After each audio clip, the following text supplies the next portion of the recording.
What exactly is weight loss? Or at least the weight loss that most of us are after. Here's what I learned. Our body is made up, well, it's made up of a lot of things, but three primary components is our organs and bones, muscle, and body fat.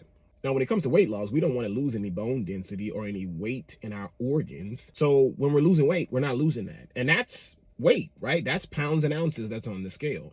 Muscle is another thing that we don't want to lose, but we could. I was doing some improper things over the last years, and I realized I was losing weight, but I wasn't toned, and I was losing muscle. When you think of muscle, you think of your quads, your glutes, your calves, your bicep, your back, your abs. We want to keep muscle behind. As a matter of fact, that's the physique that we want to achieve. We want to look like, the anatomy man that's in the front of the science class. We want to be ripped like the athletes or the American gladiators or people that we see inside of the fitness space. So muscle, we want to keep that behind. As a matter of fact, when it comes to weight loss, we actually want to build more muscle. So what are we losing then? What I found is what most of us are trying to lose is body fat. A good way to think about body fat in relation to muscle is a steak if you are a meat eater. Sorry to all of my vegans and vegetarians out there. And I want some bacon. No, Maya, you don't need no bacon. But when you think about a filet mignon or a sirloin or even some New York strips, they don't have a lot of what they call intermuscular fat, meaning inside of the muscle, you don't see a lot of fat from the animal. Versus the majority of us, when we want to get a steak at a steakhouse, we want to get a ribeye, right? Because the ribeye has what? All of the flavor, and the flavor is in the fat or the marbling that's in the steak. That's even a way to kind of tell you the quality of the steak, right? So that's what's happening with us. We've got muscle, but around the muscle, inside the muscle, and really around our body, we're housing body fat. Now, there's a certain level of body fat that you need to protect you, I've learned. Like even getting down to single-digit body fat, you got to be careful. There can be some health risks when you get down to 6 and 7% body fat. But generally, the lower the body fat, the more the body is able to show off the muscle that's left behind. So when we're talking about losing weight, what we're really talking about doing is losing body fat. How do you do that? Took me years to understand that certain foods that we eat contribute to us maintaining and even gaining weight as it relates to body fat. And in certain foods that we eat help us to lose body fat. Well, Ray, how would food help you to lose body fat? I asked the same question. 3 things that we primarily eat each day, some combination of carbohydrates, protein, and fat. When we eat protein, like that steak I referenced before, let's say the sirloin, or let's say the filet mignon, or a better way to even think about this is like a chicken breast. When you see a chicken breast, there's no fat. A lot of times there's no flavor.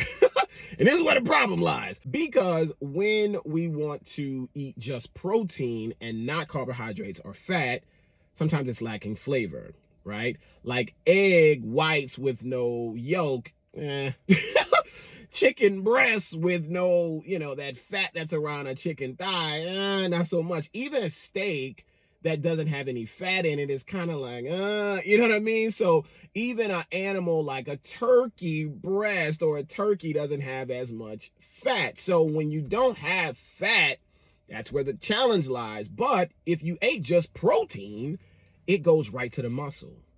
Think about a piece of chicken breast. It's like a muscle or the muscle of the chicken, right? So when you eat certain protein by themselves, I just had beef jerky.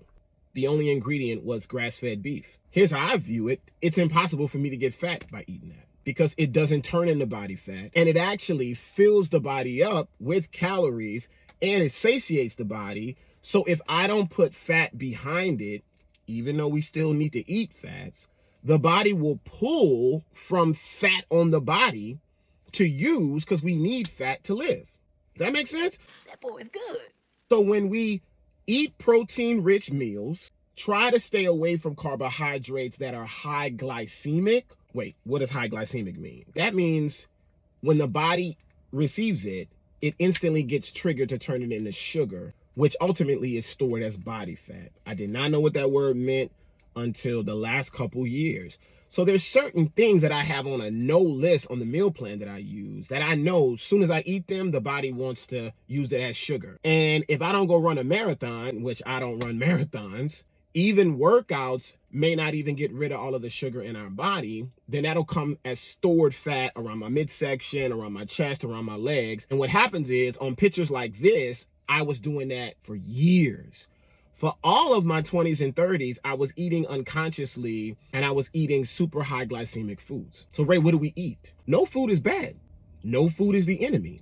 It's just what's going to happen as it relates to my weight loss or fat loss goals when I eat this thing. When I eat this piece of chicken by itself with just some seasoning or maybe baked, it's just primarily just protein. But when I put it in a type of breading, dip it in a sauce, then dip that in ranch, which is 1 part dairy and there's a lot of sugars inside of dressings and dips, then now I've changed it and it's going to do something different when I eat it. So it's a lot. It's a lot to understand. But primarily, when we say weight loss, we're talking about fat loss. So what we want to do is to find a combination of foods that taste great, that are healing for us, that will put the body into fat burning mode to start to use the daily fat that we need for brain function, for body function to live. We can still eat things like avocados and extra virgin olive oil or fat. You can eat anything.